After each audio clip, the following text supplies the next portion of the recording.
നമസ്കാരം. ഞാനിപ്പോൾ നിൽക്കുന്നത് കോവിൽക്കടവ് എടക്കടവ് റോഡിൽ എടക്കടവിലാണ് നിൽക്കുന്നത്.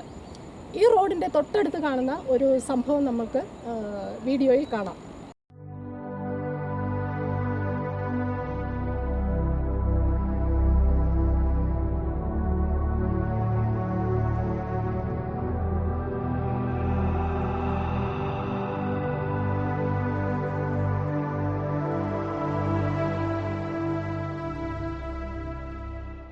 ഒരു ചന്ദനത്തിൻ്റെ ബാലൻസ് കഷ്ണം എയറിൽ നിൽപ്പുണ്ട്.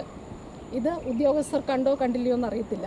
എന്നിരുന്നാൽ പോലും അത് എയറിലാണ് നിൽക്കുന്നത്. ബാക്കി തടി കഷ്ണം മോഷ്ടാക്കൾ കടത്തിയിട്ടുണ്ടെന്ന് വിശ്വസിക്കുന്നു.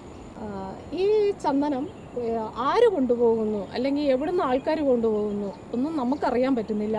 ചന്ദന മോഷണം വളരെ വ്യാപകമായിരിക്കുകയാണ്. വളരെ ശക്തമായിട്ട് തന്നെ മോഷണങ്ങളും വിൽപ്പനകളും എല്ലാം നടക്കുന്നുണ്ട്. ഉദ്യോഗസ്ഥർ അറിഞ്ഞുകൊണ്ടാണോ ഇത്തരം പ്രവൃത്തികളെല്ലാം? ഈ ചന്ദനം തൊട്ട് റോഡിൻ്റെ അടുത്ത് നിൽക്കുന്ന ഈ ചന്ദനം പോയിട്ടും ഒരു ഉദ്യോഗസ്ഥനും ഇതിൻ്റെ മേൽ വിരൽ ചൂണ്ടിയിട്ടില്ല.